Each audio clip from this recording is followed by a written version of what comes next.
Rendering और client side rendering का एक छोटा सा डिफरेंस बताया था, और हमने जो टॉपिक स्टार्ट कर दिया था वो हमारा था राउटिंग।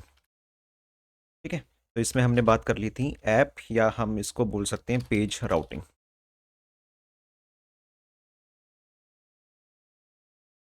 नाउ आज में एक डिफरेंस और लेके चलेंगे, डायनेमिक राउटिंग, ये भी क्लियर करेंगे आज। और आज इस टॉपिक को भी हम क्लियर करेंगे, that is called nested routing. और इसमें एक चीज़ और आती है, nested routing, multiple routes, multiple routes by using spread operator. You mean by spread operator, थोड़ा सा मुझे बता सकते हो? जावास्क्रिप्ट का टॉपिक है बेसिकली, मतलब एरे में कोई भी चीज़ हमें अपेंड करनी है या एरे को इनिशलाइज करना है तो उसका हम यूज़ करेंगे इसको। ठीक है, नाउ एंड आज हम ये भी ले सकते हैं, नाउ एपीआई राउट्स, ये भी मैं आज आपको क्लियर कर दूंगा। इसके अंदर हम बात करेंगे गेट एंड पोस्ट,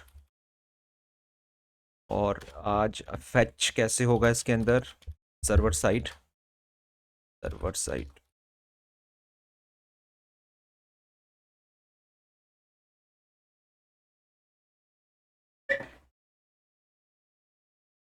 ओके, तो कोशिश करते हैं कि इन टॉपिक्स को हम थोड़ा सा वाइड फॉर्मेट में समझें। मतलब अगर इतनी चीज़ें अगर आपको समझ में आ गई तो आई थिंक एक छोटे लेवल पर प्रोजेक्ट हम स्टार्ट कर सकते हैं। ठीक है, ओके, तो इसको समझने के लिए हम एक काम करते हैं, छोटा सा एग्जांपल ले लेते हैं। कंपोनेंट्स का मैंने कल तुम्हें एग्जांपल दिया था, लेकिन इसको हम बाद में लेंगे। पेज और लेआउट में हम बात कर चुके हैं कि डिफ़ॉल्ट होते हैं। हाँ, एक चीज़ और मैंने स्टार्ट करी थी कल, special files, special files.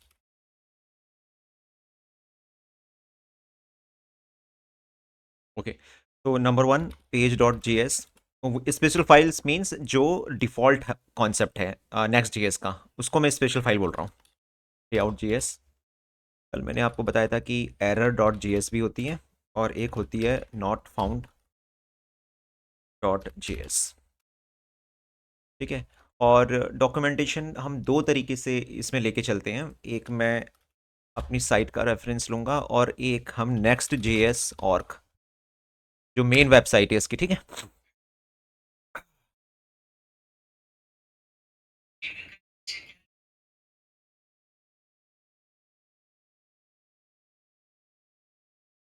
Actually actually actually ना, ये आपका मैंने वो इसलिए लिखा है, उसके पीछे का रीजन बता रहा हूँ मैं तुम्हें, ये देखो।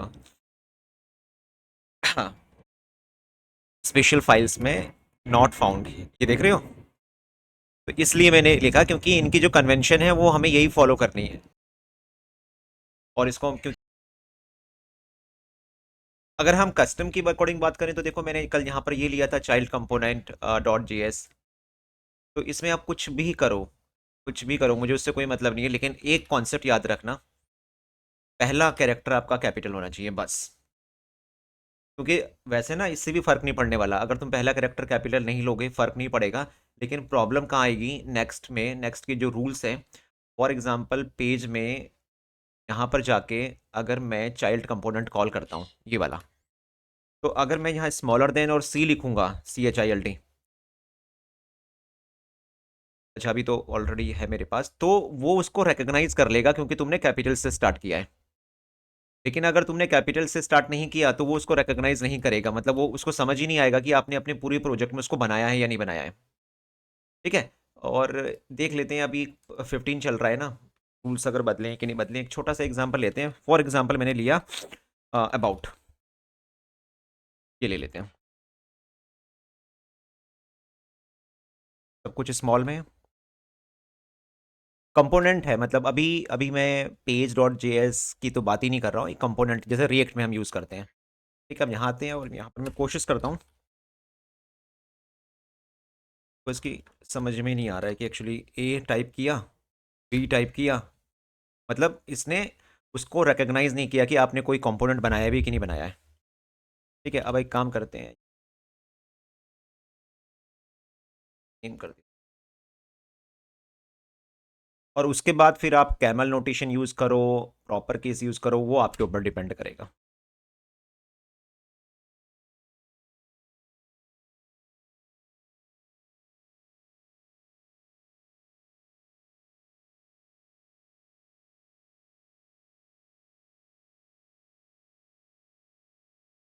ये देखो, ये है। आप देखो ऑटोमेटिकली, देखो उसने रिकॉग्नाइज, उसने पूरे प्रोजेक्ट में सर्च कर लिया कि आपने कहीं पर कंपोनेंट बनाया है, क्योंकि आपने रूल्स फॉलो कर रखे हैं, ए कैपिटल है आपका, तो वो उसको ऑटोमेटिकली इंपोर्ट भी कर लेगा उसी टाइम। ये देखो, ये है। इतना फर्क है। अदरवाइज नेक्स्ट जेएस बोलता है कि आप कन्वेंशन जो रूल्स होते हैं उसको ऑलवेज फॉलो करो, वो बेटर होता है। लेकिन एज पर माय अंडरस्टैंडिंग है, माय एक्सपीरियंस, पहला कैरेक्टर बस कैपिटल रखना है आपको। ये जो अंदर की मैं बात कर रहा हूँ, मतलब मैं इस फाइल की बात नहीं कर रहा हूँ, मैं बात कर रहा हूँ कि अंदर। और अगर, क्योंकि एक्चुअली में एक हैबिट होती है ना कि आप फाइल देखते हो और देन अंदर कंपोनेंट देखते हो, तो ऑलवेज सेम रखो, तो उससे क्या होगा, रीडेबिलिटी बढ़ जाती है आपकी। लेकिन नेक्स्ट जेएस किससे उठा रहा है, मतलब उसने जब मैंने ए और बी, ए कैपिटल लिखा तो उसने इसको रीड किया है, इस वाली चीज को। ठीक है, तो बस इतना फर्क है मैं नेमिंग कन्वेंशन में। इसके अलावा तो सीधी सी बात है कि यार डॉक्यूमेंटेड होना चाहिए आपका प्रोजेक्ट और रीडेबिलिटी होनी चाहिए, तो ऑलवेज रूल्स फॉलो करनी चाहिए। लेकिन मैं प्रैक्टिकल एग्जांपल बता रहा हूँ कि एक्चुअली में प्रैक्टिकल फर्क कहाँ पर आता है बस, ठीक है। तो इसलिए पहला करेक्टर कैपिटल ऑलवेज कंपोनेंट का। ये तो थे रिएक्ट के अकॉर्डिंग, और मैंने क्योंकि नेक्स्ट जेएस कहीं ना कहीं रिएक्ट को यूज कर रहा है। लेकिन जब मैं यहाँ पर जाता हूँ, जब पेज डॉट जेएस की मैं बात करता हूँ, तो तुम एक चीज देखो ध्यान से, मैं इसको बंद करता हूँ कंपोनेंट को। मैंने तो यहाँ पर पेज डॉट जेएस फाइल बनाई, लेकिन अंदर नाम क्या रखा हुआ है, होम रखा हुआ है। अब बताओ अब क्या हुआ। तो जो मैं जितने भी आज के बाद अपनी राउट बनाऊंगा ना, जो हमारा ये टॉपिक चल ही रहा है, मतलब राउट का, ये वाला राउट्स, तो उसके अंदर ऑलवेज जो नेम आते हैं वो मुझे आपको रखना ही कंपलसरी, क्या है, पेज डॉट जीएस रखना है। लेकिन अंदर रीडेबिलिटी के लिए आप अबाउट रखो, होम रखो, या जो रखो, आपके ऊपर डिपेंड करेगा। इससे इससे मुझे कोई मतलब नहीं है, मेरे को सिर्फ मतलब है कि ये जो पेज डॉट जीएस मेरा एक राउट है, क्योंकि जब आप किसको हिट करोगे, ऐप को हिट करोगे, और फिर उसके अंदर आपने, अगर चलो अभी राउट बनाए नहीं हमने कल, मतलब जो भी मैं एक अबाउट अस का पेज बनाऊंगा या सर्विसेज का पेज बनाऊंगा, तो वो पेज डॉट जीएस को रिकॉग्नाइज करेगा राउटिंग के अकॉर्डिंग। ओके, तो मैं बस एक एग्जांपल आपको ना इसका भी समझा देता हूँ, और नॉट फाउंड का, और कौन सी फाइल हो सकती है, पेज हो गई, लेआउट हो गई, और आपकी एरर हो गई, नॉट फाउंड हो गई। और डॉक्यूमेंटेशन में नेक्स्ट जीएस के कहीं पर भी तुम ये टाइप करोगे ना, मतलब इस तरीके से थोड़ी सी हैबिट बना लेना अपनी, एरर क्या आ गई, देख रहे हो, एरर फाइल। तब ये सब इसकी स्पेशल फाइल है, और इसका मतलब मुझे क्या फ़ायदा मिलने वाला है, बहुत सिंपल है। कंपोनेंट के बाद अब एक छोटा सा ना एग्जांपल लेते हैं, ब्लॉक। आप जो पता ही है, ब्लॉक का एग्जांपल सबसे बेस्ट रहेगा अभी। अब ब्लॉक के अंदर हो सकती है मेरी लैंग्वेजेस हो, ठीक है, और इसके अंदर मैं पाइथन ले सकता हूँ, मैं रिएक्ट ले सकता हूँ, और ऐसा भी हो सकता है कि मैं ब्लॉक के अंदर डायरेक्टली क्या लूँ, मैंने बोला कि चलो मैं डायरेक्टली ब्लॉक के अंदर पाइथन ट्यूटोरियल में जाना चाहता हूँ, और मैं डायरेक्टली नेक्स्ट जेएस की ट्यूटोरियल में जाना चाहता हूँ, ठीक है। तो मेरा जो राउट है वो ऐसे चल रहा है। और राउट किसके अंदर है, मैं ऐप की बात कर रहा हूँ, ऐप फोल्डर के अंदर। क्योंकि अगर आप ऐप से अगर बाहर होंगे तो ये राउट फॉलो नहीं किए जाएंगे, और आप ऐप, क्योंकि ऐप डायरेक्टरी आपने इंस्टॉल करी थी, तो वो ऐप के अंदर किसको सर्च करेगा, ब्लॉक को, उसके अंदर लैंग्वेजेस को, और या ब्लॉक के अंदर पाइथन को, या ब्लॉक के अंदर नेक्स्ट जेएस, और हर के अंदर फाइल उसको मिलनी चाहिए, page dot JS, page dot JS, यहाँ पर भी आपका पेज डॉट। अगर राउटिंग की मैं बात कर रहा हूँ, मैं अगर अभी कंपोनेंट में नहीं जा रहे हैं, इतना क्लियर है। पीसी का एग्जांपल लेते हुए हम पूरे करते हैं। BLOG ब्लॉक, ब्लॉक के अंदर मैंने लिया कि मुझे चाहिए पाइथन का ट्यूटोरियल, और पाइथन के अंदर हम फाइल,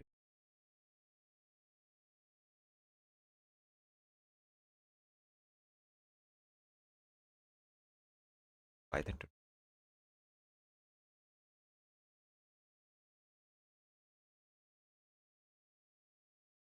ओके, तो राउट बना ब्लॉक पाइथन, रन कर देते। अच्छा, जब तुम रिएक्ट जीएस के प्रोजेक्ट पर बिल्ड बनाते हो, कौन सा फोल्डर बनता है, मतलब जब प्रोजेक्ट को रन करते हो ना प्रोडक्शन पर, बिल्ड में, तो कौन सा फोल्डर बनेगा। वो रन करता है रिएक्ट। कौन सा? हाँ जी, बिल्ड बिल्ड नाम से बनता है ना। यहाँ पर कौन सा बन रहा है?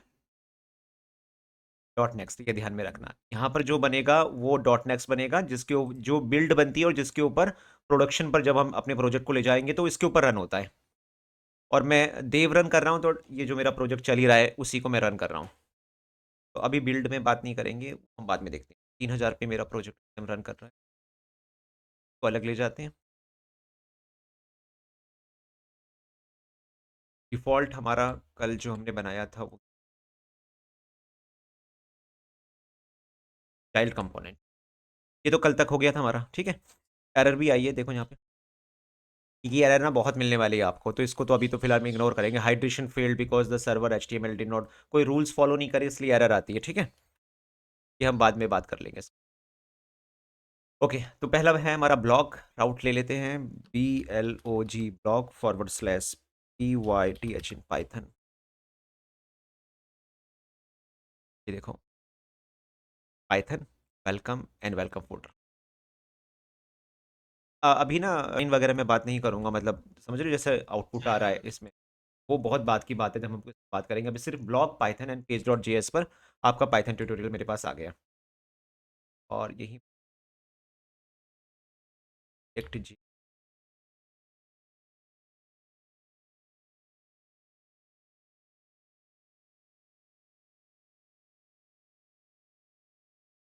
ये मैं एरो फंक्शन यूज़ कर रहा हूँ, और आप इसकी जगह पर ये भी यूज़ कर सकते हो directly. Export default function and page, और इस तरीके से ये दोनों रूल्स फॉलो होते हैं, ठीक है।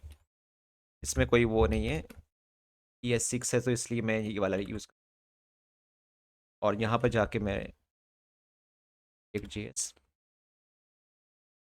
ठीक है, पेज उसमें मैंने वो बदला नहीं था, ठीक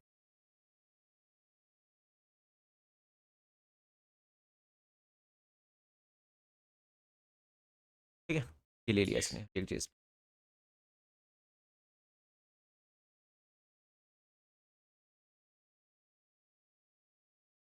ये सिंपल राउटिंग का एग्जांपल था। अब इस राउटिंग में जो सबसे इम्पोर्टेंट है, जो आपको समझना है, वो है आपका,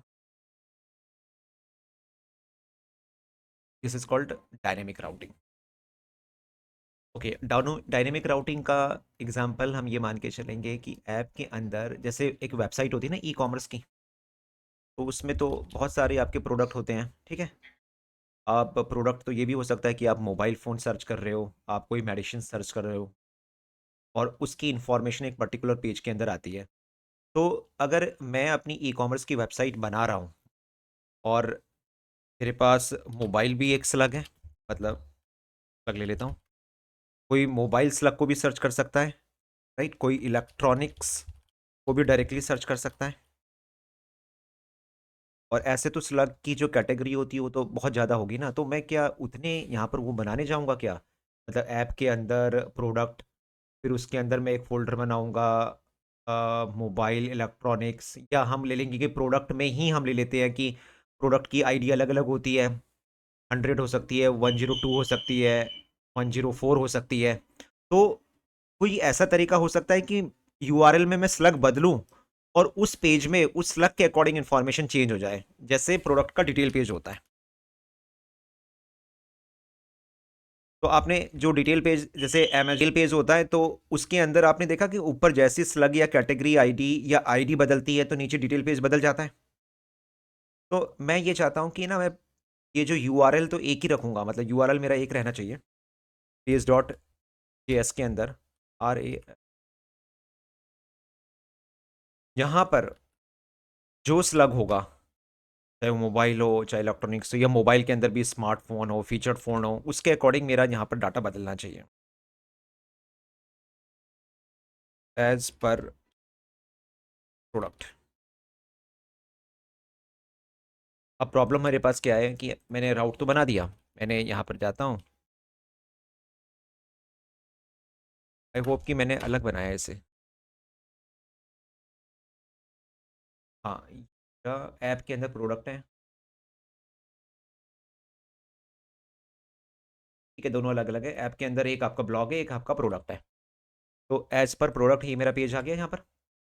लेकिन अगर मैं बोलता हूँ कि मेरे को तो कोई डाटाबेस में प्रोडक्ट आईडी 100 है, मेरे को तो इसके अकॉर्डिंग चाहिए डाटा, कौन सा है? इसने बोल दिया 404 पेज नॉट फाउंड।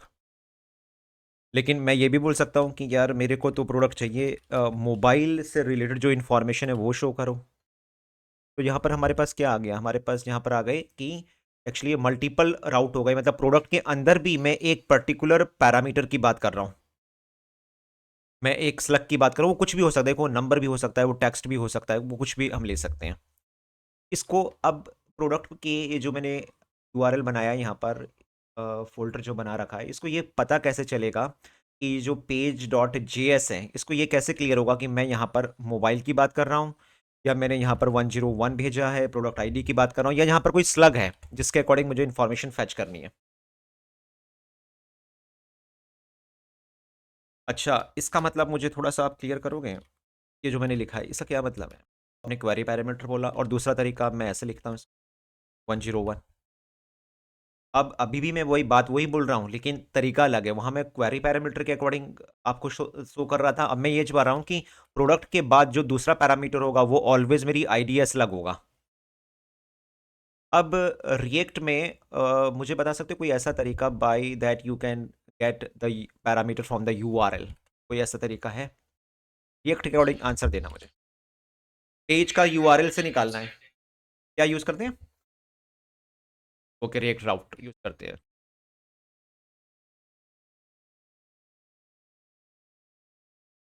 बस यही मुझे पता करा था, तो ये जब समझने में आसान रहेगा। PARAMS पर, राइट।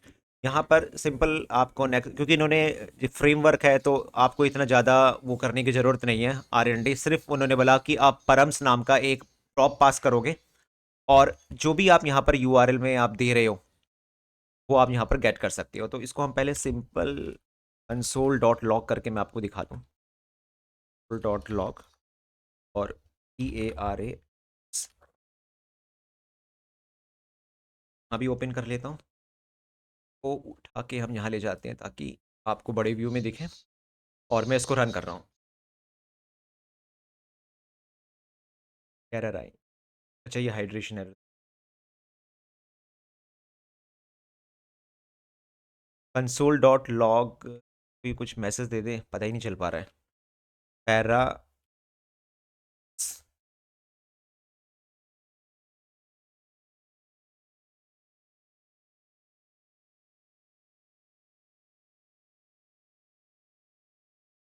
में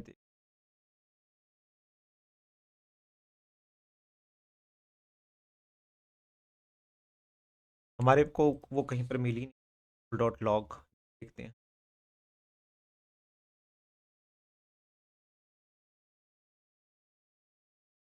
ओके, नंबर वन, ये बताओ, ये 404 जो आया ना, 404, this page could not be found. तो ये जो पेज है, ये डिफॉल्ट पेज है नेक्स्ट जेएस का, कि अगर उसको कोई कहीं प्रॉब्लम, देखो कहीं ना कहीं यहाँ पर है, उसको समझ ही नहीं आ रहा है कि ये क्या है। ये बात तो इसमें कोई डाउट नहीं है। तो उसको पेज ही नहीं मिला, उसने बोला 404 the page could not be found. ये ना तुम्हारा होमवर्क है सुमित। ये जो 404 आया, this page could not be found, आप मुझे ये बताओगे नेक्स्ट क्लास में कि ये अब मेरा पूरा प्रोजेक्ट है, ये कहाँ लिखा हुआ है, ये वाली चीज़ कहाँ लिखी हुई है? 404 the this page could not be found. Message तो आ रखा है, इसका मतलब उसने कहीं से तो फैच किया, और कहीं ना कहीं वो टेम्पलेट भी बनी होगी, मतलब उसका यूआई बना होगा। तो वो कहाँ बना हुआ है, मैं किस फाइल पर जाऊँ, ये चीज़ कहाँ से उसने मुझे फैच करके दी? ठीक है, तो ये मैंने लिख दिया है। ये इसलिए दे रहा हूँ कि सो दैट कि थोड़ा ना प्रोजेक्ट के फोल्डर के स्ट्रक्चर को आप थोड़ा सा समझ पाओ। By default where this file is, ठीक है। लेकिन इससे अब मुझे एक चीज समझाने में आसान हो जाएगा आपको। अभी हमने बात करी थी यहाँ पर स्पेशल फाइल की, तो मैंने आपको क्या बोला था? एक स्पेशल फाइल कौन सी होती है? इस केस में जब आपको पता है कि नेक्स्ट जेएस को ये वाली फाइल आपके प्रोजेक्ट में नहीं मिल रही है, मतलब not found dot JS is not available in this project, तो उसने बोला कि भैया आपने तो बताया नहीं, तो मैं अपनी फाइल उठा लेता हूँ। लेकिन अगर आप अपनी फाइल बना दो यहाँ पर not found dot G S, तो वो क्या करेगा, इस डिफॉल्ट टेम्पलेट को इस वाली फाइल से ओवरराइट कर देगा। ठीक है, और ये चीज़ मैं सीधा सीधा इसलिए मैंने ये फाइल यहाँ खोल रखी थी, नॉट फाउंड, ताकि तुम्हें एक छोटा सा व्यू मिल जाए और मेरा टाइम भी बचेगा कि पूरा कोड मुझे वो नहीं करना पड़ेगा। मैं कॉपी कर रहा हूँ, ठीक है। इसको जैसा चाहो तुम अपनी मर्जी बना लेना बाद में। मैं चाहता हूँ के अंदर एक फाइल बनाते हैं, नॉट फाउंड, और मैंने इसको पेस्ट कर दिया यहाँ। अगर कोई भी राउट नहीं मिलता है तो वो आपके प्रोजेक्ट पर एक स्पेशल फाइल को सर्च करता है जिसका नाम होता है not found dot G S. और ये देख रहे हो, not found, could not find, return home, ये सब आप अपने अकॉर्डिंग एक अच्छा खासा पेज तो बना ही सकते हो नॉट फाउंड का। ऐसा पेज कहीं से बना लो चैट जीपीटी से, उसका टेम्पलेट यहाँ पे डाल दो। मुझे फ़ायदा ये मिल जाएगा, मैं इसको कंट्रोल एस कर रहा हूँ और मैं अपनी वेबसाइट पर जाता हूँ, इस वाले पेज पर। अब तुम देखना, यहाँ कुछ प्रॉब्लम कर दी, डिफॉल्ट एक्सो।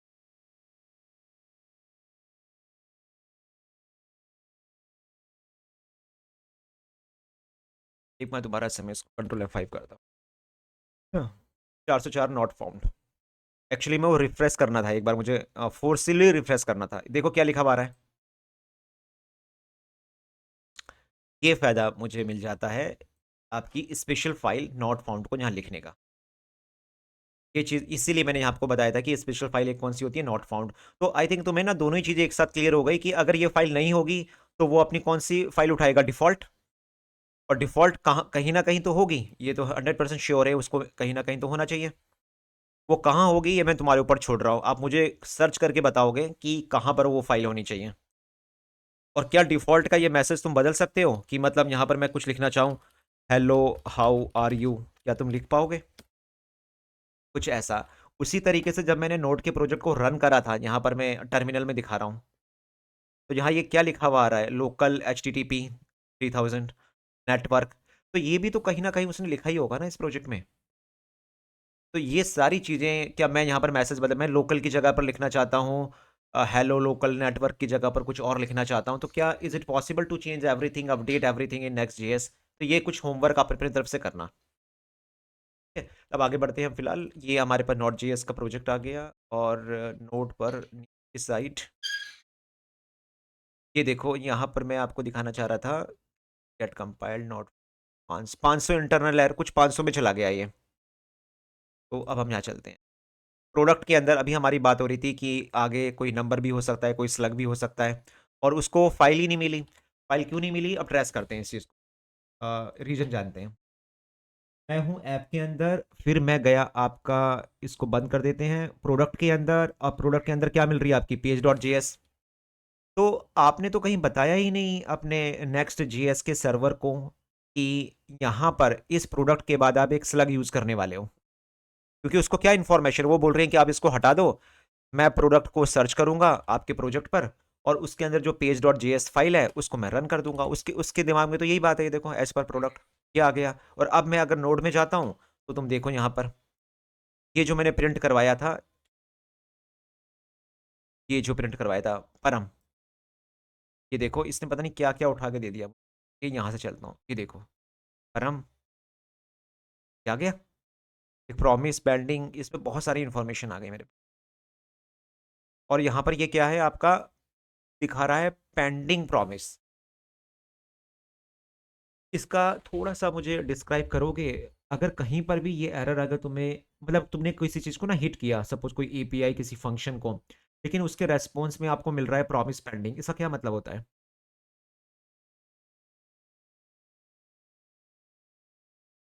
ओके, तो इसका मतलब एक बात तो ये क्लियर हो गई, ये ना नेक्स्ट 15 मैंने इंस्टॉल कर दिया है। ये जो दिखाया ना मैंने, ये 15 है एकदम। अगर तुम इसको पुराने वर्ज़न में ले जाओ ना, 14 या 13 आई थिंक, तो ये एरर नहीं आएगी आपके पास। तो ये अपडेटेड वर्जन है, मतलब अगर मैं सीधा सीधा इस कर कर बात करूँ आपको, तो दिस इज़ योर राउट्स।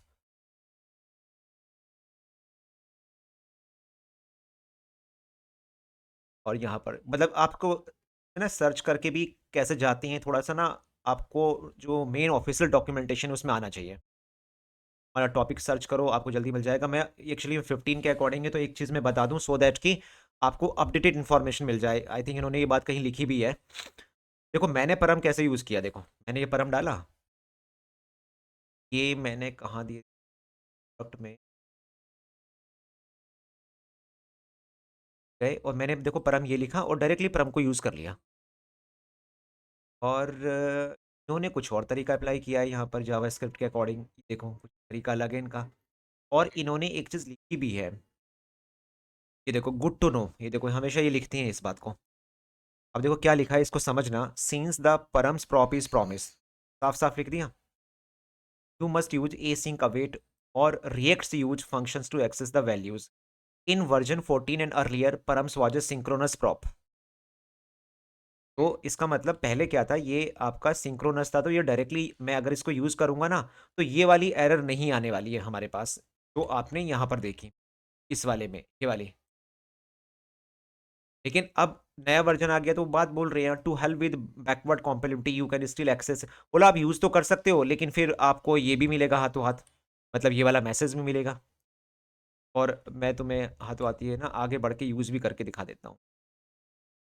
परम डॉट, आई थिंक क्या दिया था मैंने, अच्छा स्लग तो मैंने अभी दिखाया ही नहीं आप। और इट सिंक्रोनसली नेक्स्ट डे, देखो 15 आ गया version 15। But this behaviour will be deprecated in the future, और साफ बोल रहे हैं कि अगर आप नहीं करती हो इसको यूज ये सिंक को, तो ये फ्यूचर में डेप्रिकेट हो जाएगा, यानी कि आज नहीं तो कल इसको खत्म कर देंगे। ऑलवेज याद रखना, बेस्ट प्रैक्टिस मैं तुम्हें बता रहा हूँ कि कभी भी पर अगर नेक्स्ट जेएस 15 पर यूज करना है आपको अपडेटेड वर्जन के अकॉर्डिंग, तो तरीका ऑलवेज ये ऐसे रखोगे।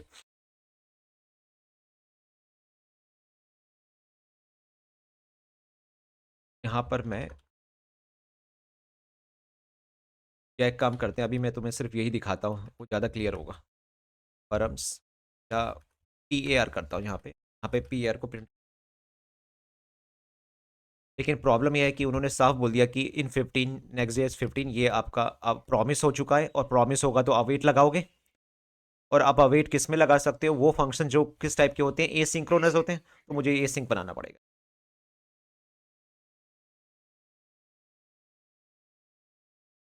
अब एक बार जरा दोबारा इसका आउटपुट को,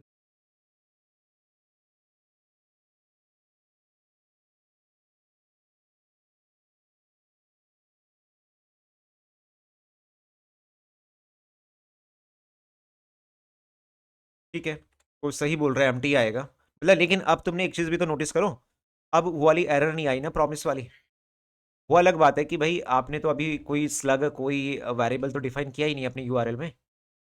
ये कहाँ बताया आपने, कुछ भी नहीं बता रखा। और मैं अगर बताने की कोशिश भी कर रहा हूँ, 101 लिख रहा हूँ, तो वो एरर बोल रहा है। क्यों? क्योंकि आपने नेक्स्ट जेएस को ये, हाँ नेस्टेड राउट भी नहीं बोलूंगा मैं इसको, इसको बोलूंगा मैं डायनेमिक राउट। आपने क्लियर थोड़ी बोला उसकी कि जो 101 है वो एज ए वेरिएबल यूज होगा पैरामीटर। तो आप कैसे बताओगे? तो सिंपल जो रूल्स होंगे, ये हमारा dynamic routes, use bracket concept for parameter. पहला जो रूल है हम इस पर बात करेंगे, कौन सा? ब्रैकेट रूल्स को। तो आप यहाँ पर आके प्रोडक्ट में आते हैं, बनाओगे इसके अंदर अंदर बनाना है, ठीक है, ब्रैकेट लगाना है। अगर आप चाहते हो कि मेरा जो क्वेरी पैरामीटर, जैसे मैंने क्वेरी पैरामीटर में आईडी लिखा था, या मैं स्लग लिखूंगा, तो जो वेरिएबल नेम होगा ये तो आप डिफाइन करोगे ना कि आपकी प्रोजेक्ट की नीड क्या है। तो फॉर एग्जांपल मैं उन्हीं का डॉक्यूमेंटेशन से ही ले लेता हूँ, स्लग ले लेते हैं कि मैं स्लग पास करूंगा। अब जो ये पेज डॉट जीएस है ना, ये प्रोडक्ट का पार्ट नहीं होगा, मैं उसको आके मतलब मूव कर रहा हूँ स्लग के अंदर। तो अब स्ट्रक्चर बन गया। अब देखो मैंने उसको क्या बोला कि प्रोडक्ट के अंदर स्लग, और स्लग के अंदर पेज डॉट जीएस। अब ये स्लग जो कंट्रोल S कर लेते हैं और यहां पर जाते हैं, अब मैं जब यहां पर दूंगा ये देखो 101, तो प्रोडक्ट के बाद जो दूसरा पैरामीटर होगा, तो दूसरा पैरामीटर यहां पर एक फोल्डर है, और फोल्डर के अंदर कोई भी चीज आप देते हो तो वो एज ए पैरामीटर यूज करी जाती है next JS for dynamic routing. अब देखो मैं एंटर कर रहा हूं, भी एरर नहीं, कंसोल को भी देख लें एक बार। ये देख रहे हो सर्वर पैरामीटर, और ये स्लग कितना आ रहा है 101, और ये आप यहाँ पर भी देख सकते हो और यहाँ पर भी हमारा नोड, और ये बॉटम पर कहीं तो दिखाया होगा, ये देखो। तो सबसे पहले है कि अगर आपसे इंटरव्यू में ये पूछ लिया कि what do you mean by dynamic routing, तो आप एक्सप्लेन करने में कोई प्रॉब्लम मुझे बताओ। यहाँ पर बहुत ही सिंपल एग्जांपल आपको समझाना है कि आपको नेक्स्ट डीएस के प्रोजेक्ट में फोल्डर स्ट्रक्चर को कैसे बनाना और कैसे ब्रैकेट रूल टच करें। अब यहाँ पर ये आ गया था परम, परम मैंने आपको दिखा भी दिए कि परम में यहाँ पर आपके पास स्लग आ गया है वेरिएबल। अब इसको यूज कैसे करना है, सिंपल है, अब तो कुछ रह ही नहीं गया इसके अंदर, SLUG डॉट लगा के प्लग, और यही चीज इन्होंने यहाँ पर आई थिंक ये देखो बता,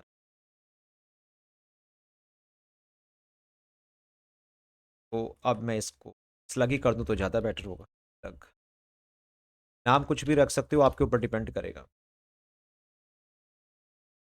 ये देखो, ये देखो कितना लिखा हुआ आ रहा है, और मैं यहाँ पर लिखता हूँ मोबाइल।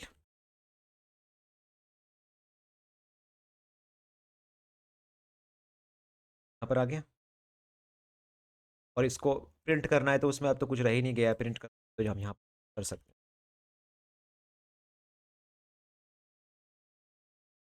ये देखो मोबाइल, ये चीज़ पहले आपको समझना है कि किस तरीके से आपको अपने स्लग बनाने हैं, ऐसे डायनेमिक उसको कॉल करना है। अच्छा, मुझे अब छोटा सा ये तुम्हारा होमवर्क है जो मैं नेक्स्ट लिखने जा रहा हूँ।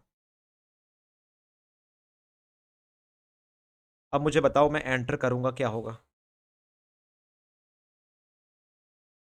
नॉट फाउंड आएगा। लेकिन मैं तो अब ये बताना चाहता हूँ कि भाई मोबाइल के अंदर जो मोबाइल है वो मैंने स्लग बना रखा है, उसके अंदर भी एक स्लग हो सकता है। वो अकॉर्डिंग टू कुछ भी हो सकता है, वो कोई कैटेगरी हो सकती है, कोई सब कैटेगरी हो सकती है। तो आप इसको कैसे बनाओगे, फिर कैसे लेके चलोगे?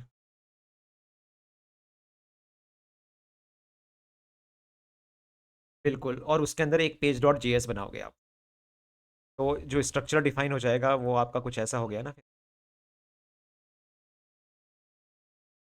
आपने इसके अंदर भी एक ब्रैकेट बना दिया, ठीक है, और इसके अंदर भी एक पेज डॉट जेएस बना दी। तो अब यहाँ पर इसकी पेज डॉट जेएस अलग है, ये भी ध्यान में रखना, इसकी जो पेज डॉट जेएस है वो अलग है और इसकी पेज डॉट जेएस अलग है। तो डिपेंड करेगा कि तुम कितने अंदर जाना चाहते हो, वो आपके ऊपर डिपेंड करेगा, आप उतने स्लग बना सकते हो डायनेमिक, राइट। वो चलो, वो तो अभी हम और जब प्रैक्टिकल प्रोजेक्ट आएंगे तब पर बात करेंगे, लेकिन सिंपल कॉन्सेप्ट में अभी जो मैंने आपको बताया वो ये चीज़ समझना हमारे लिए ज़रूरी है, डायनेमिक राउटिंग। अब इसके बेसिस में तुम्हारे पास स्लग तो आ गया, अब तुम इसके बेसिस में डिसीजन मेकिंग तो कर ही सकते हो कि स्लग अगर ये होगा तो ये होना चाहिए, ये है तो ये होना चाहिए। मतलब कुछ मैं छोटा सा बस ऐसे तुम्हें लिख दे रहा हूँ, if slug equal equal mobile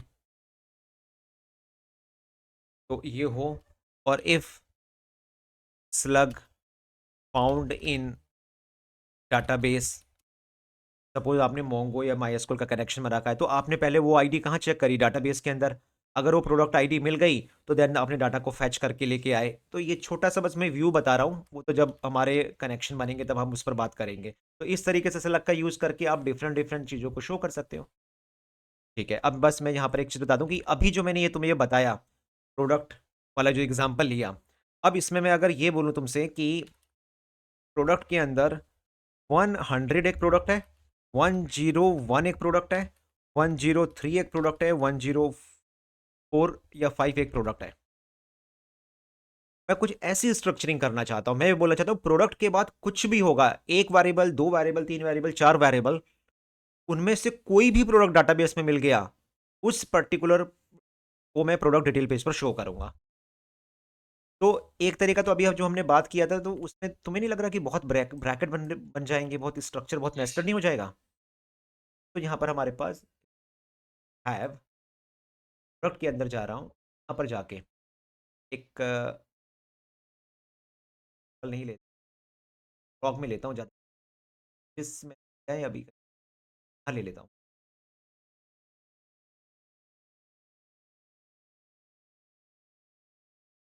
for example block के अंदर एक लैंग्वेजेस नाम का फोल्डर है, और इसके अंदर मैं एक फोल्डर बना रहा हूँ ब्रैकेट करके, और देन मैं यहाँ पर लिख रहा हूँ आईडी।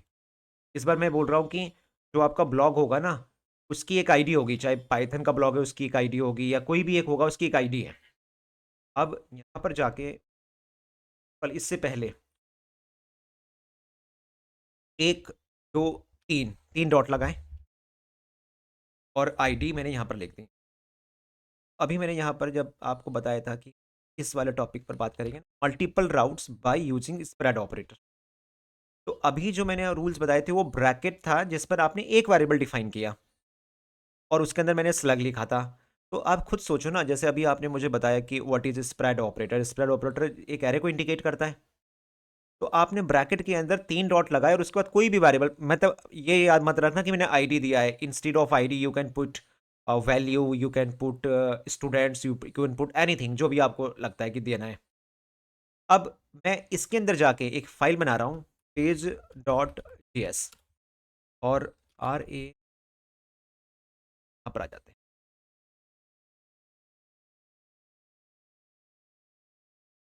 और मैं यहाँ पर कॉपी कर ले,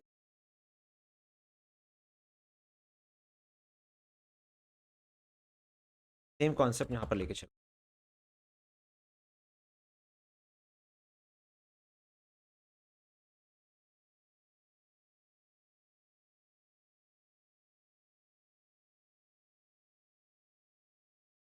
ठीक है, सब कुछ सेम है अब इस बार। और यहाँ पर क्या ले, ये भी नहीं लेते हैं हम।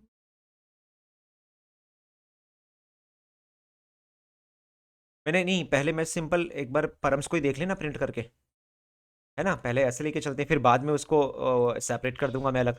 तो ये कौन सा पेज है आपका, लैंग्वेजेस, लैंग्वेजेस के अंदर आपका है कितने भी आप डिफाइन करो।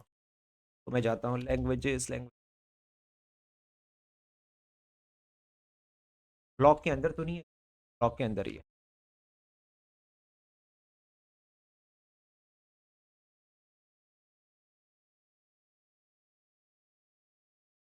अब देखो ये पेज आया, यहाँ तक तो पहुँच गए। अब कंसोल देख लेते हैं, ये देखना जरा।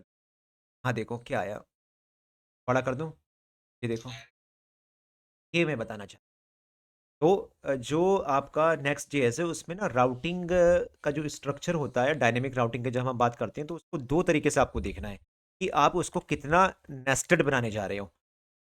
तो ये था सिंपल कॉन्सेप्ट, और इसमें मैं देखो इतने सारे ब्रैकेट तो लगाती नहीं है, तो मैंने आपको वैसे ही बता दिया, लेकिन इतने मैं ब्रैकेट नहीं लगाऊंगा, उससे तो अच्छा फिर मैं ये यूज़ करूँ। और इस केस में मेरे पास जो ये पैरामीटर्स आए, क्या नाम है, स्लग आया, उस एक आईडी नाम के वेरिएबल में ये सारे के सारे मेरे पास एरे आ गए। तो अब मुझे एक चीज़ बताओ, जब तुम्हारे पास ये आ गया और तुम इसमें से आईडी भी निकाल सकते हो, तो आईडी निकाल ही लोगे।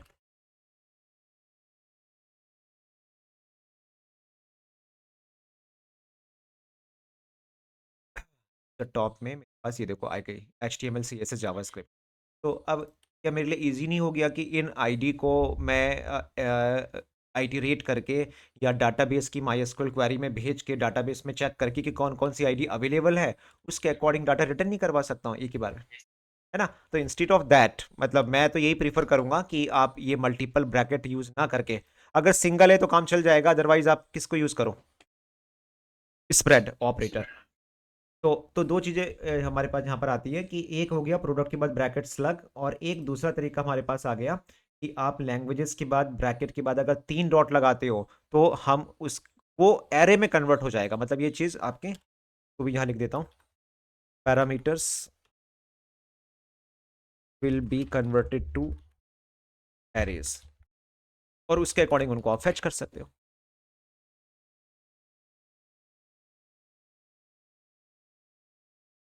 हाँ तक बताओ, कोई कोई ऐसा क्वेश्चन जो तुम पुट अप करना चाहते हो, मतलब कि मैंने डायनेमिक राउट में दो तरीके आपको बता दिए, ब्रैकेट एंड तीन डॉट ऑपरेटर, और कैसे ये यूज़ होते हैं।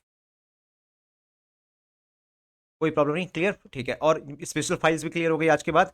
ये चार कोई भी फाइल है तो इसको आप एरर और डॉट जेएस, ये ऑप्शनल है, तुमने देखा इसको ना दूंगा तो डिफॉल्ट कॉन्सेप्ट चलेगा।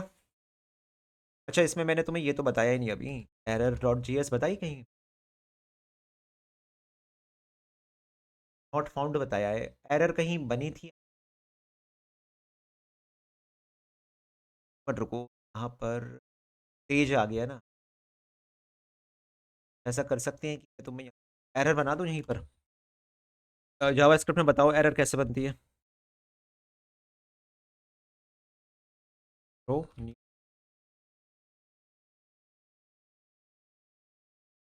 माई कस्टम,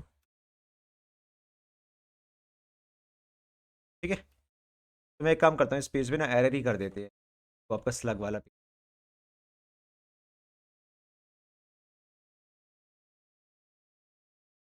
ठीक ठीक। कौन सा पेज था वो, ये था ना? अब आते हैं, ये आ गई। तो अब ये जो पेज आ रहे हैं तुम्हारे सामने, मैंने तो कोई पेज ही नहीं बनाया अभी तक तो, मतलब मैंने तो अपनी तरफ से कुछ डिफाइन थोड़ी किया उसको, तो अगेन क्या किया, अपना डिफॉल्ट उठाया। लेकिन अगर तुम खुद बना दो, मतलब अगर तुम चाहते हो कि मेरे जो यूजर्स हैं, अगर उनको कोई भी एरर आती है, मतलब वो कंपाइल टाइम एरर हो सकती है, सिंटैक्स एरर हो सकती है, आप उनको लैंड कहाँ कराना चाहते हो? आपने बोला मैं उनको लैंड कराना चाहता हूँ ऐप में, फाइल एरर डॉट जीएस, और स्ट्रक्चर मैं इनका ले रहा हूँ, डॉक्यूमेंट से उठा रहा हूँ। बाद में कस्टमाइज मैं तुम्हारे ऊपर छोड़ रहा हूँ, तुम जितना चाहो उसको कस्टमाइज करना चाहो वो आपके ऊपर। यहाँ से ले, हाँ ये याद रखना, इसमें मैं बाद में बात करूंगा, अभी नहीं करूंगा, कि कभी भी एरर हमेशा कहाँ रहती है, क्लाइंट साइड बनती है। क्लाइंट दिखेगा ना कंसोल पर जो बनेगी, कि सर्वर में तुम्हें दिखाने से रहा, तो इस जो कंपोनेंट होता है, मतलब जो पेज होता है इसका, इसमें आपका क्या लगाते हैं,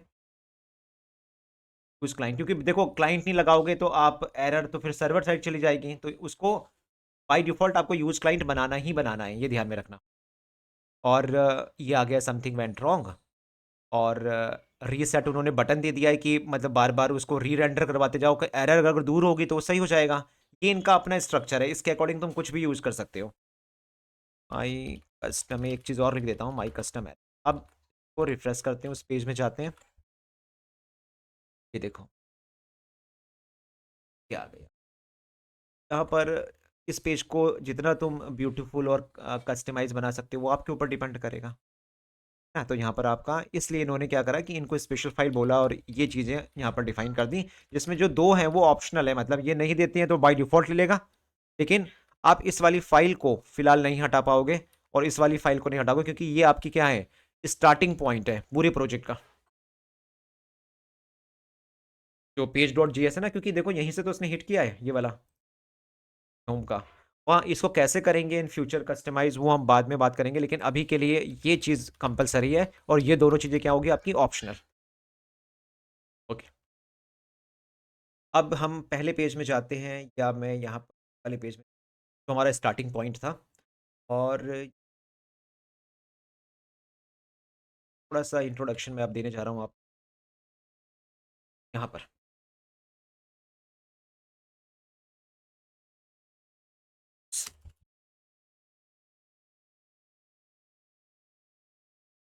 अच्छा, मुझे थोड़ा सा बताओगे कि जो आपका एपीआई राउट्स होते हैं, नोड में कितना काम किया आपने? ये एपीआई वगैरह तो बनाई होगी ना, या 10 पोस्ट तो आपने बनाई होगी। है तो मैं उसको मान के चल रहा हूँ, मेरा जो यूआरएल है वो ये है, ये लेते हैं, और मैं ले रहा हूँ यहाँ पर कुछ ऐसा ही करोगे आप, जहाँ तक मैं समझ रहा हूँ कि आपने बोला गेट यूजर्स, ऐसा कि कोई एपीआई है 3000 पोर्ट पर, और गेट यूजर्स। तो जनरली मतलब हम ये क्या यूज़ करने जा रहे हैं बैकएंड पर, मतलब हमारे पास क्या होने वाला है। अब इसका एक क्या तरीका है, एक बार, या तो मैं अभी आपका नोड अलग एक प्रोजेक्ट बनाऊं नोड का, वहाँ पे मैं सर्वर बनाऊं और वहाँ पर मैं अपनी एपीआई बनाऊं। तरीका तो मेरे पास ये है। दूसरा तरीका है कि मैं ऑलरेडी किस पर काम कर रहा हूँ, नेक्स्ट जेएस के फ्रेमवर्क पर। तो नेक्स्ट जेएस का जो फ्रेमवर्क है, और जब मैंने इस प्रोजेक्ट को तुम्हें कल रन करके दिखाया था, तो तुम एक चीज़ मुझे बताओ कि मैं जब टॉप में जाता हूँ तो ये चीज़ क्या लिखी हुई आ रही है, HTTP लोकल होस्ट 3000। तो ये कहीं ना कहीं पोर्ट तो बना ना 3000 का। तो जो ये पोर्ट बना, तो इसका मतलब जब आप कभी भी नेक्स्ट जेएस के प्रोजेक्ट को रन करते हो, तो बाय डिफॉल्ट जो नोड का स्टैटिक सर्वर होता है with next JS framework, node static server first time पर ऑटो बिल्ट, ये ऑटोमेटिकली आपका नोड का जो मॉड्यूल्स होते हैं या नोड का जो सर्वर होता है वो ऑटोमेटिकली बिल्ट हो जाता है। तो फ्रेमवर्क के साथ आपका जो नोड का इंस्टॉलेशन है, नोड की जो नेसेसरी डिपेंडेंसी है, वो ऑटोमेटिकली आपको इस फ्रेमवर्क के साथ मिल रही है। तो मुझे कोई सेपरेटली अपने आप से कोई बैकएंड बनाने की या कोई एपीआई बनाने की नीड ही नहीं है, क्योंकि जो ये एपीआई राउट्स हैं ये नेक्स्ट जेएस के साथ बिल्ट इनबिल्ट कर दी है। तो अगर आप यहाँ पर कहीं पर भी टाइप करते हो एपीआई राउट्स, देखो ये चीज गेट पोस्ट जो मेथड हैं ये इन्होंने बाय डिफॉल्ट ही यहीं पर दे दिए हैं हमें। और कितने हो सकते हैं H T T P methods, supported H T T P methods. एक गेट होता है, और एक होता है पोस्ट, एक होता है अपडेट, और एक होता है डिलीट, इतने सारे होते हैं हमारे पास। तो मैं एक छोटा ले ले यही ले लेते हैं। ये तुम देख रहे हो ये कैसे बनाओगे, मतलब अब मैंने अभी आपको बोल रहा हूँ कि नोड जेएस आपका इनबिल्ट है, आपके पास ऑटोमेटिकली स्टार्ट हो जाता है। तो इसके नेक्स्ट जेएस को ये कैसे पता चलेगा कि यार अब मुझे एपीआई कॉल करनी है या मुझे वेबसाइट का पेज कॉल करना है, ये डिफरेंस कैसे क्लियर करेगा? How Next JS will come to know that route URL is, वो एपीआई है या वेबसाइट यूआरएल है? मुझे उसको एपीआई ट्रीट करना है या मुझे उसको वेबसाइट यूआरएल ट्रीट करना है, ये उसको कैसे पता चलेगा? जैसा कहीं ना कहीं तो कोई तो डिफरेंस रखा होगा ना नेक्स्ट जेएस ने। ओके, तो वो चीज़ मैं आपको बताता हूँ यहाँ। ये कहाँ गए, मैं अपने साइट पर यहाँ पर जाके मैं टाइप कर रहा हूँ। इसका ना लिंक मैं भेज दूंगा आपको, एक बार इस वाले आर्टिकल को बस देख लेना। ये वाला आर्टिकल है, इसमें मैंने ऑलरेडी सारी चीज़ें समझा रखी हैं। एग्जाम्पल मैं आपको दिखा देता हूँ कि जब हम ना ये थे नेक्स्ट जीएस के 13.2 से पहले की बात करूँ, तो वहाँ पर भी हमारे पास राउट थे, मतलब एपीआई बनाने के तरीके। तो उसमें क्या था कि हमें अपनी फाइल के अंदर, जैसे मैंने एपीआई यूज़र बना रहा हूँ या एपीआई प्रोडक्ट डिटेल्स बना रहा हूँ, तो वहाँ पर ना हम हैंडलर बनाते थे, और वहाँ पे रिक्वेस्ट एंड रेस्पॉन्स होता था। तो मुझे ना चेक करना पड़ता था कि हैंडलर में जो रिक्वेस्ट आई है वो गेट आई है या पोस्ट आई है, और देन मुझे डिसीजन लेना पड़ता था कि मुझे आगे क्या करना है। लेकिन जैसे ही हम 13 से ऊपर के वर्जन की मैं बात करूंगा ऊपर, तो यहाँ पर हमारे पास क्या हुआ, ये जो टॉपिक है राउट हैंडलर, अब हम जो एपीआई राउट है उनको एक्चुअली में राउट हैंडलर बोलते हैं, और वो किस डायरेक्टरी में शिफ्ट हो गया, ऐप डायरेक्टरी में। तो आपको सिर्फ इतना समझना है, ऐप के अंदर आप कौन सा फोल्डर बना रहे हो। ये वैसे जरूरी नहीं है कि तुम एपीआई बनाओ, लेकिन ना एक्चुअली में तुम्हें पता है कि रीडेबिलिटी के लिए हमेशा हम कौन सा कीवर्ड यूज करते हैं, इसलिए। और तुम यहाँ पर ये भी लग सकते हो कि वर्जन 2 ऐसा कुछ कर सकते हो, मतलब है ना। तो ये तो सिर्फ एक रीडेबिलिटी के लिए स्ट्रक्चर है, ये इंपॉर्टेंट नहीं है कि मैं एपीआई बना रहा हूँ। लेकिन मान लेते हैं कि एपीआई के अंदर मैंने क्या एक फोल्डर बनाया यूजर, लेकिन फर्क है, जब मैं वेबसाइट यूआरएल की बात करूंगा आज के बाद, मैं आपसे बोलूंगा कि ये वेबसाइट का यूआरएल है, तो नेक्स्ट जेएस को क्या मिलना चाहिए, page.js। लेकिन अगर मैं आपसे एपीआई की बात करूंगा कि यार ये तो एक एपीआई है, एंड पॉइंट है जो हिट होने जा रहा है, तो जो नेक्स्ट जेएस है वो एपीआई को ट्रीट करेगा ऑलवेज route2.js के साथ। इतना फर्क है, यानी कि यहाँ पर देखो, मैंने देखा अभी तक हम क्या बना रहे थे, पेज। मैं हर बार पेज डिफाइन कर रहा हूँ, यहाँ पर भी मैं आपका पेज, चलो कंपोनेंट है, हर बार पेज लेके चल रहा हूँ। तो पेज का मतलब वो क्या मान के चल रहा है कि ये वेबसाइट यूआरएल है। लेकिन जैसे ही मैं यहाँ पर जाऊँगा और इसको ले लेते हैं ऐप के अंदर, कर ले रहा हूँ मैं एपीआई, और एपीआई के अंदर ये मैं अपना स्ट्रक्चर कुछ भी बना सकता हूँ। फिलहाल मैं ले रहा हूँ आपका यूजर, या इसको यूजर्स कह सकते हो। और अब मैं जो फाइल बनाऊंगा उसको ध्यान से देखना, this is called route dot GS. तो जब इस स्ट्रक्चर को आप फॉलो करोगे एपीआई के अंदर, यूजर के अंदर, फाइल का नाम मैं क्या दे रहा हूं, राउट डॉट जीएस। तो ये याद रखना, ये नेक्स्ट जीएस का डिफॉल्ट कॉन्सेप्ट है। राउट डॉट जीएस फाइल आपकी एपीआई के अंदर होनी चाहिए, कंपलसरी है ये, आप इसको बदल नहीं सकते हो। और वेबसाइट के अंदर पेज डॉट जीएस कंपलसरी है। इतना करने के बाद डिफाइन कैसे करते हैं, कैसे उसको पता चलेगा कि आपका वो है। तो आई थिंक नोड में आपने इतना तो बनाया होगा, एक्सपोर्ट इंपोर्ट आपको पता है, डिफॉल्ट फंक्शन आपको पता है। सिर्फ वही स्ट्रक्चर उठा के मैं देखो, अब ये पूरा नोड का कोड आ गया मेरे पास। तो मैं पहले बहुत ही स्मॉल लेवल पर समझ लेते हैं, इतना समझते हैं एक्सपोर्ट। और हाँ, जितने भी फंक्शन होंगे सुमित, ये याद रखना कि जब आप यहाँ नोड में काम करोगे ये नेक्स्ट जीएस के अंदर, तो सारे फंक्शन एसिंक होंगे। ये सब जगह प्रॉमिस चलने वाला है। तो ये एक गेट हो गया, और मैं इसकी कॉपी कर रहा हूँ कंट्रोल सी, और ये आपका पोस्ट हो गया। तो यहाँ पर वो ये बोलते हैं कि, और हाँ इस टॉपिक को क्या बोलेंगे 15 पे, इसको एपीआई राउट हैंडलर, सॉरी राउट्स हैंडलर, ये आपके नेक्स्ट 14 पर स्टार्ट कर दिया गया था इस टॉपिक को। और हर बार आपको ये बताना पड़ेगा, मतलब जब भी कोई इस यूजर नाम के एपीआई को हिट करेगा, तो वो ये देखेगा कि क्या आप गेट दे रहे हो या आप पोस्ट दे रहे हो। इसके अकॉर्डिंग वो ऑटो उसको फैच कर लेगा। फिर ये कर लेता हूँ, फिर ये कर लेता हूँ, फिर आप यहाँ पर फैच भी दे सकते हो, फिर आप यहाँ पर डिलीट भी दे सकते हो। ये तो पता ही होगा ना, मतलब अलग अलग टाइप के होते हैं हमारे पास। ठीक है। और यहाँ पर पहला एग्जांपल ले लेते हैं कि फॉर एग्जांपल कोई भी यूजर नाम की एपीआई को एज ए गेट यूज करेगा, तो मैं चाहता हूँ कि कोई यूजर का डाटा हम डाटाबेस से उसको वो कर देते हैं, रेस्पॉन्स बैक कर देते हैं। तो एक तरीका देखो यहाँ पर ये है कि जो पहले चलता था, मतलब request dot are E S response, दो होते हैं नोड जीएस के अंदर, एक रिक्वेस्ट होता है, एक रेस्पॉन्स होता है। लेकिन अब आप नेक्स्ट जीएस पर काम कर रहे हो, तो इंस्टीड ऑफ रेस्पॉन्स, मतलब मैं नोड का यूज नहीं करूंगा, मैं नेक्स्ट जीएस का जो पैकेज है नेक्स्ट सर्वर, उसके अंदर हमारा कौन सा है। तो ये याद रखना कि नोड के अंदर मुझ मेरे पास होता है आर ई एस, जिसका यूज करके आप डाटा रिटर्न कर सकते हो। ये आज भी काम करता है, लेकिन हम नेक्स्ट जीएस कर रहे हैं, तो मैं अपडेटेड वर्जन को यूज करूंगा। तो रेस्पॉन्स के लिए मैं क्या यूज करने वाला हूं, नेक्स्ट रेस्पॉन्स यूज करूँ। ये ध्यान में रखना। तो कॉपी कर लेता हूँ। टी तो एपीआई नहीं कॉल करके ना, बहुत सिंपल लेके चलते हैं। ऐसे लेके चलते हैं कि const R E S equal to await और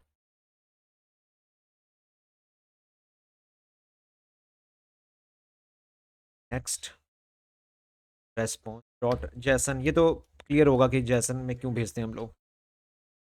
मैसेज और सक्सेस कर रहा हूँ मैं, रन करवा दे।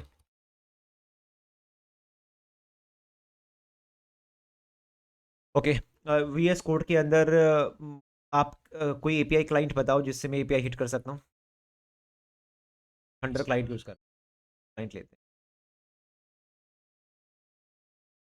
कहाँ बनाया था मैंने, कॉपी करी थी ना मैंने, कर रखी है, रखी मैंने, नहीं नहीं होगी मेरे पास। ये देख लेते हैं कि नाम क्या रखा है बस हमने। राउट के अंदर नाम रखा है, एपीआई के अंदर यूजर रखा है इस बार। वो लोकल हाउस में थी ना यूजर, और ये मैं गेट कर रहा हूँ। ठीक है। और इसको लेके चलता हूँ मैं से, ये देखो आ गया। तो आप खुद सोचो कि मैंने कहीं पर कोई नोड का सेटअप किया, मैंने कहीं पर कोई सर्वर बनाया, मैंने कुछ किया, सारा का सारा काम आपको कहाँ पर मिल गया, बस इसी के डिफॉल्ट में नहीं मिल गया आपको। तो सिर्फ आपने क्या डिफाइन किया, सिर्फ इतना बताया कि राउट डॉट जी एस, और उसने एपीआई पूरी आपकी बना के दे दी। तो सोचो कितना टाइम आपका हो गया, बच गया। और प्रोडक्शन सर्वर पर जब हम डालेंगे इस प्रोजेक्ट को, तो बैकएंड भी आपके हाथ में आ गया और फ्रंट एंड भी आपके हाथ में आ गया। तो एक ही अम्ब्रेला में सारे काम नहीं हो गए आपके। राइट। तो ये सबसे बड़ा जो नेक्स्ट जेएस एक्चुअली में जो बहुत पॉपुलर हो रहा है, और मेरे ख्याल से तो अगले आने वाला टाइम पे पता नहीं इसमें क्या क्या डाल देंगे। तो सारी चीज़ें इन्होंने यहाँ पर कर दी कि आपको कहीं जाने की ज़रूरत ही नहीं है। सारी चीज़ें यहाँ पर लेके आ जाएंगे। तो ये चीज़ हमारी यहाँ पर आई। और अब आगे इसमें तुम क्या कर सकते हो कि फॉर एग्जाम्पल हम लेते हैं, क्या यहाँ पर ये अभी फिलहाल आज की क्लास में तो नहीं कर पाऊंगा, टॉपिक लंबा हो जाएगा, कि क्या तुम यहाँ पर डाटाबेस कनेक्शन नहीं बना सकते हो, और क्या वहाँ से गेट यूजर्स का डाटा माई एसक्यूएल या मोंगो डीबी से उठा के नहीं ला सकते हो? ला सकते हो। और उस डाटा को तुम सेंड कर सकते हो यहाँ से, डाटा कॉलोन, और जो भी डाटा आपका यूजर्स डाटा कुछ।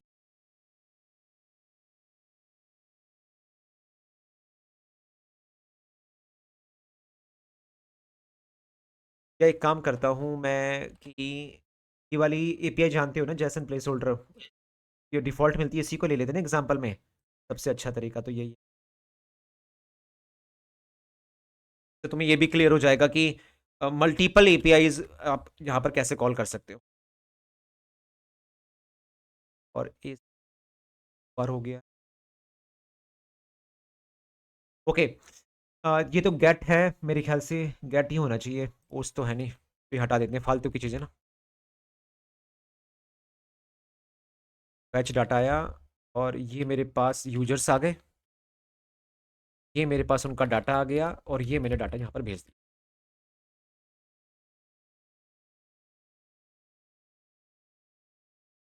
तुम्हें यहाँ कोई कंफ्यूजन हो तो मुझे बता देना, मतलब मैं यो आई एम होपिंग कि तुम्हें ये फैच पता है, और तुम एक्सजीएस भी यूज कर सकते हो, वो तुम्हारे ऊपर है कि लाइब्रेरी इंस्टॉल करनी होगी। और डाटा मुझे जैसन का ही चाहिए, तो मैंने रेस्पॉन्स से जैसन निकाला और अपने अपनी वाली एपीआई को, जो गेट एपीआई है, उसको यहाँ से भेज दिया। और अब मैं अगर इसको यहाँ पर हिट करता हूँ तो देखें जरा, कुछ वही है।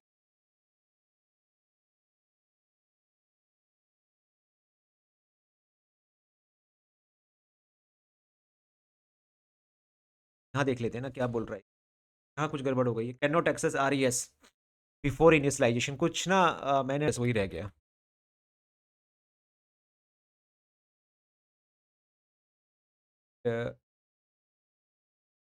एरर नहीं बन, और यहाँ पे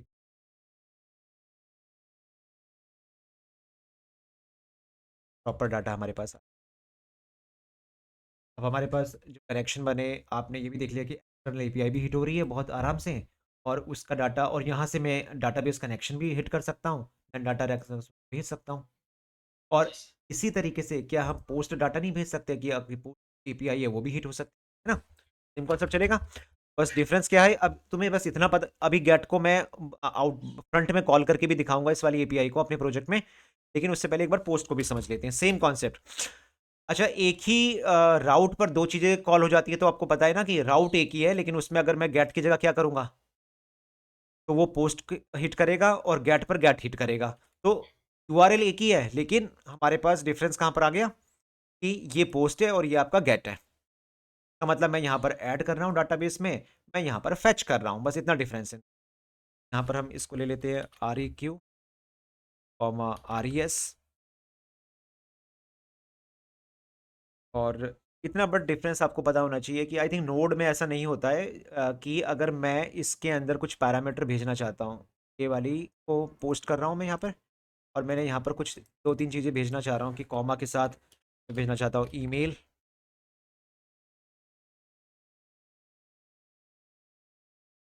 मेल के अंदर मैं भेजूँगा मेल डॉट कॉम, और मैं दो का एग्जाम्पल ले रहा हूँ, आप कितने भी कर लेना, और मैं पोस्ट कर रहा हूँ। एरर तो आनी है क्योंकि वो तो अभी कंप्लीट ही नहीं किया है। तो यहाँ पर मैं हैंडल कैसे करूँ मैं इसको, मतलब मैंने तो दो पैरामीटर भेजे ना यहाँ पे, अब इसको यहाँ पर फैच कैसे करें? नोड के अकॉर्डिंग बताओ कैसे करते हैं, बॉडी का डाटा फैच कैसे करते हैं? आर ई क्यू डॉट, बस यहाँ पर यही नहीं होता है, बस ये डिफरेंस याद रखना, बॉडी काम नहीं करेगा, बस ये डिफरेंस है दोनों में। तुम्हें पहले क्योंकि देखो मैं भेज तो जैसन ही रहा हूँ ना यहाँ से, तो आपको ना जैसन से पहले डाटा को किस में कन्वर्ट करने का, मतलब जैसन के डाटा को बॉडी में लेके आना होगा, और देन उस डाटा को आप अपनी नीड के अकॉर्डिंग कैसे भी यूज कर सकते हो। तो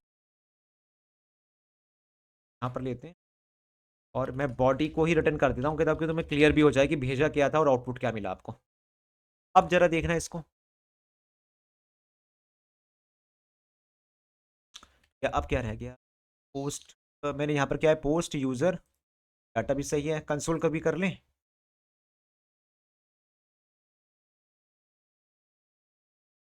await await await await await, ये रह गया।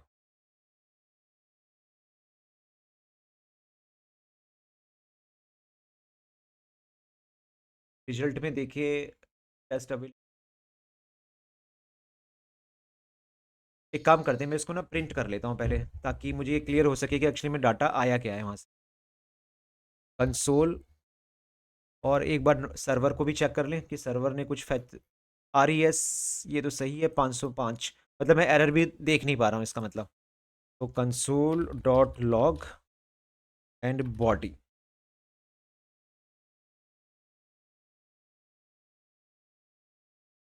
बताओ कहाँ पर, कहाँ पे?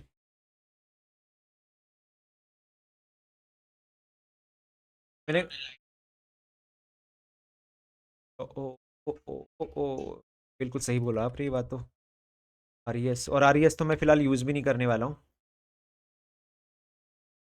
हाँ वही है, कॉपी पेस्ट। वे भी मतलब एक एक रीजन तो सही बोला आपने।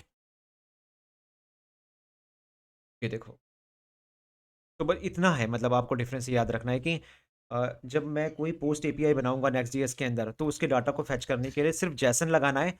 आगे सेम कॉन्सेप्ट है जैसे ने आप नोड में करते हो ना, सेम चलेगा। और देखो बदला मैंने क्या, मैंने सिर्फ एक यहाँ पर ये चीज़ बदली है, और एक चीज़ क्या बदल दिया, रेस्पॉन्स। लेकिन उसके अलावा तुम्हें नहीं लगता कि सारा कोड तो वही है जैसे आप नोड में काम करते हो? तो इसलिए मतलब जो आपकी जावा स्क्रिप्ट है, जो आपका नोड है, और जो आपका रिएक्ट है, वो तो बेसिक फंडामेंटल हमेशा रहेंगे। सिर्फ उन्होंने उसको यहाँ पर एक फ्रेमवर्क के अंदर ऐड कर दिया, और अपनी रिक्वायरमेंट के अकॉर्डिंग आप उसको यूज़ करते हुए चलो। ओके। तो अब ये जो, अब इस तरीके से तुम तो कितनी भी एपीआई बनानी है, फॉर एग्जांपल मैंने बनाई एपीआई यूज़र, तो क्या आप इसी तरीके से एपीआई के अंदर अपने डिफरेंट फोल्डर स्ट्रक्चर और राउट नहीं बना सकते हो? जितने चाहो उतने बना लो, है ना? तो इस तरीके से हम अपने प्रोजेक्ट में जब काम करते हैं, तो structuring hierarchy one by one setup करते हुए चलेंगे। ओके। अब ये एपीआई जो दो बन गई हमारी यहाँ पर, एक बन गई गेट, एक बन गई पोस्ट। अब मैं आपसे एक क्वेश्चन पुटअप कर रहा हूँ कि थोड़ा सा मैं तुम्हें एक वो दे रहा हूँ, तुम इसको कैसे सॉल्व करोगे। मैं चाहता हूँ कि इस ऐप के अंदर आप एक सर्विसेज नाम का फोल्डर बनाओगे। सर्विसेज फोल्डर बनेगा, और उसके अंदर मैं चाहता हूँ कि जब भी मैं हिट करूँ, ऑल यूजर्स, एक वो होगा, मान के चलो एक यूआरएल है सर्विसेज के अंदर ऑल यूजर्स, और ऑल यूजर्स के अंदर मैं पूरा यूजर का डाटा यहां पर पेज डॉट जेएस के अंदर, आर ए एफ, यहां पर फैच करना चाहता हूं। ये वाली एपीआई का डाटा मैं गेट कर देता हूं मैं इसको, ठीक है? और ये कर रहा हूं मैं। ये डाटा आ गया, देखो ये आ गया एक, ये आ गया। तो ये डाटा अब मैं फ्रंट एंड पर, क्योंकि ये जो मैं जब भी मैं हिट करूंगा, इसका नाम क्या दिया मैंने, सर्विसेज ऑल यूजर्स, तो मैं जा रहा हूं यहां पर कर रहा हूं सर्विसेज ऑल यूजर्स। पेज आ गया, बिल्कुल सही, कोई गलत नहीं है यहाँ पर। यहाँ पर मुझे ये डाटा कैसे फैच करके लाऊं, ये वाला डाटा सारा, ये वाला एपीआई काम कर रही है बिल्कुल परफेक्ट। मुझे यहाँ पर उस डाटा को शो करवाना है, और ये आपका हिरार्की मैं यहाँ दिखा दे रहा हूँ कि ये आपका सर्वर कंपोनेंट है, सर्विसेज ऑल यूजर पेज, और यहाँ पर करना है। तो अब बता सकते हो तुम तो अपनी तरफ से क्लू कि जब ये पेज रन हुआ, यहाँ पर मेरे पास पेज लिखा हुआ आ भी रहा है, यहाँ पे ये आ गया। अब मैं यहाँ पर चाहता हूँ वन बाई वन, अभी कोई डिज़ाइन नहीं बनाएंगे, एक के नीचे एक, बस यूजर के नाम आते जाएं। तो नम question number one, how to call this API, ये जो गेट यूजर एपीआई बनी हुई है, इन सर्वर कंपोनेंट, यहाँ पर कैसे करो?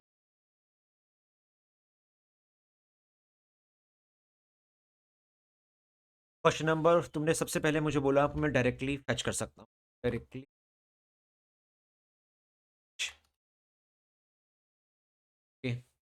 अब मैं तुम्हें बताऊं कि तुमने रिएक्ट में काम किया हुआ है, वहां पर तुम जनरली क्या यूज इफेक्ट नहीं करते हो, यूज इफेक्ट के अंदर एपीआई कॉल करते हो? तो क्या मैं यहाँ यूज इफेक्ट यूज कर सकता हूँ? क्वेश्चन नंबर मेरा टू ये है, क्या यूज इफेक्ट के अंदर जो काम तुम रिएक्ट में करते हो वो ना कर लूँ मैं यहाँ पर? तो तुम बोल रही हो कि उसके लिए मुझे क्लाइंट कंपोनेंट बनाना पड़ेगा। चलो ये भी लिख लेते हैं। दूसरा, कोई मैं अपना कस्टम फंक्शन बनाऊं, कस्टम फंक्शन, और उसके अंदर मैं फैच यूज करूं, और देन मैं उसको यहां पर कॉल कर लूं।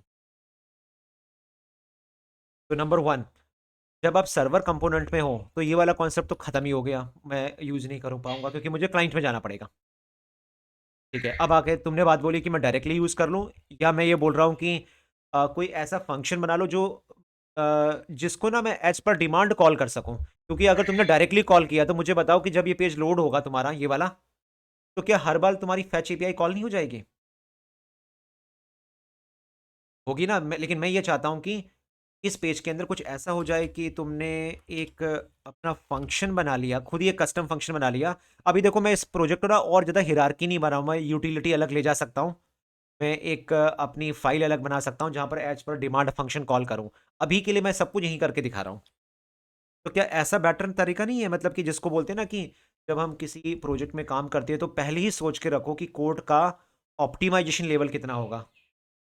तुम अननेसेसरी लोड क्यों दोगे? मतलब तुम ये बोल रहे हो कि भाई जब कोई इस पेज में आएगा तो आपने पूरा का पूरा डाटा लोड करवा दिया, मतलब फैच एपीआई हो गई, और उसकी मुझे नीड भी नहीं है उसकी, मान के चलो, तो तब भी वो वहां पर लोड हो जाएगा ना फ्यूचर में। तो उसको बेटर तरीका है कि मैं एक फंक्शन बना लूँ यहाँ पर अपना गेट ऑल यूजर्स, और मैं यहाँ पर तो फंक्शन, अब मुझे बताओ, ये गेट ऑल यूजर्स के अंदर अगर तुम फैच लिखते हो मान के चलो, तो जब मैं इस प्रोजेक्ट को रन करूंगा तो get all users by default तो कॉल नहीं होगा,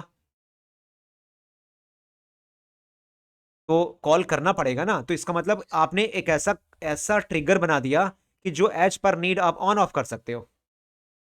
तो ये भी थोड़ा सा हमें ध्यान में रखना पड़ेगा कि जब हम कॉल कर रहे हैं कि मुझे ऑन लोड पर चाहिए या मुझे कोई डिपेंडेंसी चाहिए, कोई मुझे ट्रिगर चाहिए उसको कॉल करने के लिए। तो माय सजेशन ऑलवेज कि आपने कुछ कस्टम फंक्शन बनाओ और उसके अंदर आप अपने फैच के कॉन्सेप्ट को लोगे, वो ज़्यादा बेटर होगा।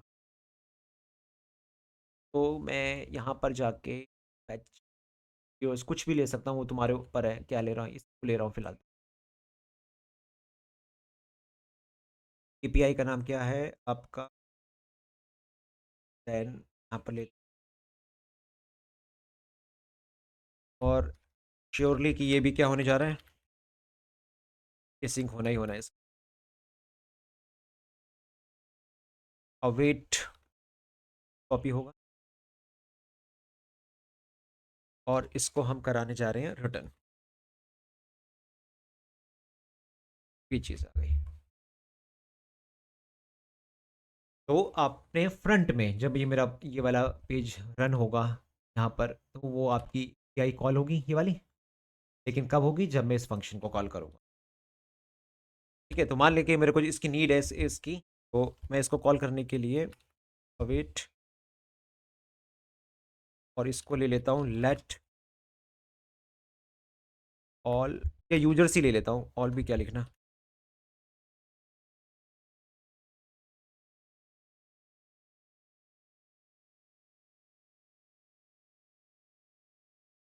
बनाना पड़ेगा ना, और अगर ना बनाऊँ, चलो इस पैसे लेके, हाँ, या तो और इंटरनल बना, चलो एक काम करता हूँ, इसी को कर लेते हैं ना, कोई प्रॉब्लम तो है नहीं। सर्वर है तो ये तो कोई प्रॉब्लम ही नहीं है ना ये सिंक बनाने में। ठीक है, तो ये हो गया। अब इस यूजर्स को यहाँ पर प्रिंट करवा लेते हैं। स्ट्रिंगिफाई क्यों कर रहा हूँ पता, कोई रीजन? ऑब्जेक्ट प्रिंट, ये डाटा आ गया, और इसके अंदर से सिर्फ आपको एक पर्टिकुलर डाटा चाहिए।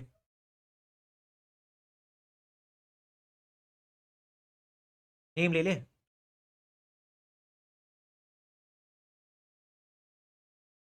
क्या में डाटा डॉट, अच्छा इसमें प्रॉपर अगर करना हो, मतलब पूरा यूज करना हो, लूप वगैरह बताना जरा कैसे।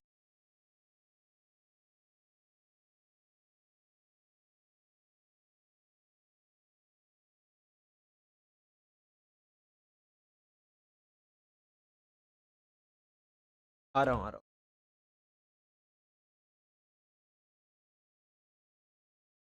और पी टैग ले लेते।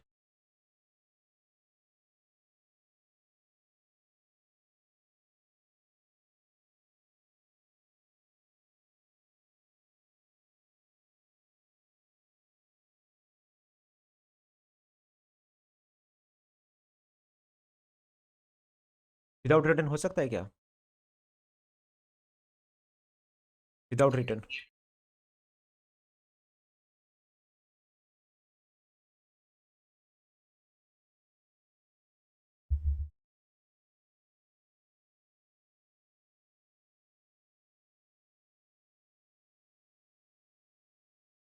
ठीक है। और आगे तो मतलब तुम टेबल भी बना सकते हो, मतलब जो डिज़ाइन तुम्हारे ऊपर वो करेगा कि किस तरीके से लेके चल सकते, क्या करना है ना, वो चीज़ हो जाएगी। तो मुझे भाई एक मतलब एक फंडामेंटल बताओ कि कॉन्सेप्ट क्लियर हुआ आपका कि मैंने आपको कल भी बोला था कि जो भी हमारा एपीआई से रिलेटेड काम होगा वो हम लेके जाएंगे सर्वर साइड रेंडरिंग में, और मेरे पास जो भी इवेंट्स होंगे मतलब ऑन क्लिक अगर मैंने अभी लगाया नहीं है, अगर वो लगाऊंगा तो कहाँ जाएगा, क्लाइंट साइड के अंदर। तो कैसे मतलब एपीआई बनी, फिर हमने उसके राउट को कॉल किया, किस तरीके से वो यहाँ पर लेके चल रहे हैं। क्लियर है ये सारी चीज़ें? अब आप मुझे, मैं आपको जो कहने जा रहा हूँ ये मुझे आपसे चाहिए। मैं इसको बिल्कुल बॉटम पर लिख रहा हूँ। मैंने एक काम तो आपको ये दिया ही है, मुझे ये पता करके बताओगे कहाँ होता है। दूसरा काम वो as I need a form in front. आप एक फॉर्म बनाओगे और उस फॉर्म के अंदर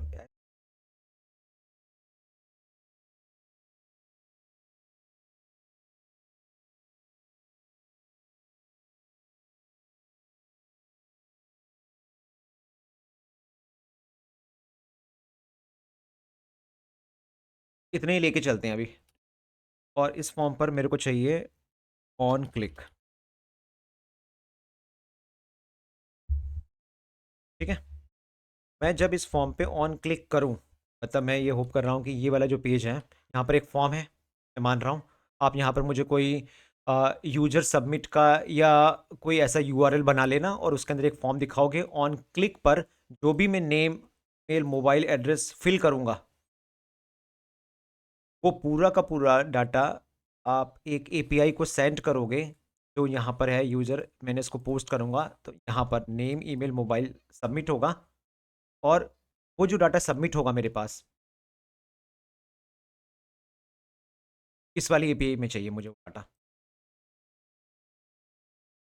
ऑन क्लिक पर आपने सारे टेक्स्ट बॉक्स से वो डाटा फैच करोगे, और उसमें आपको वो पता है स्टेट वगैरह वो सारी चीज़ें मैं एक बार चेक करना चाहता हूँ कि आप उस पर कितना कर पाओगे काम। नेम, ईमेल, मोबाइल एड्रेस, और देन वो डाटा इस एपीआई को चाहिए, और इस एपीआई के अकॉर्डिंग यहाँ पर वो डाटा तुमने मुझे फैच करके दिखाया। अब तुम्हारे पास दो तरीके हैं, एक है तुम्हारे पास माई एसक्यूएल, एक है तुम्हारे पास मोंगो डीबी। अब तुम कौन से डाटाबेस में काम करते हो? वहाँ से जो भी डाटा फॉर्म से करोगे, ऑन क्लिक पर वो डाटा आप सबमिट करोगे, और मोंगो डीबी का कनेक्शन बना के या उस डाटा को आप मोंगो डीबी में सेव करवा के, और फिर एक मैसेज यहाँ पर आना चाहिए, फ्रंट में एक मैसेज आएगा, डाटा सबमिटेड सक्सेसफुल। इतना काम आप इस एक्स जी एस के करके दिखा सकते हो। तो ये वाला जो काम है, मतलब ये वाला जो पूरा का पूरा जिप फाइल है, ये मैं तो गिटहब का लिंक दे के वहाँ से क्लोन बना लेना। या आप अपना नया प्रोजेक्ट बना दो, जो उसमें भी कोई वो नहीं है, मुझे उसमें ये सारी फंक्शनलिटी चाहिए, और वो चीज़ मोंगो डीबी से कनेक्ट करके आप मुझे दिखाओगे। कहीं कोई प्रॉब्लम होगी हम उस पर बात करेंगे, कहाँ क्या है क्या नहीं है। और प्रॉपरली मोंगो डीबी को कनेक्ट करके और उसमें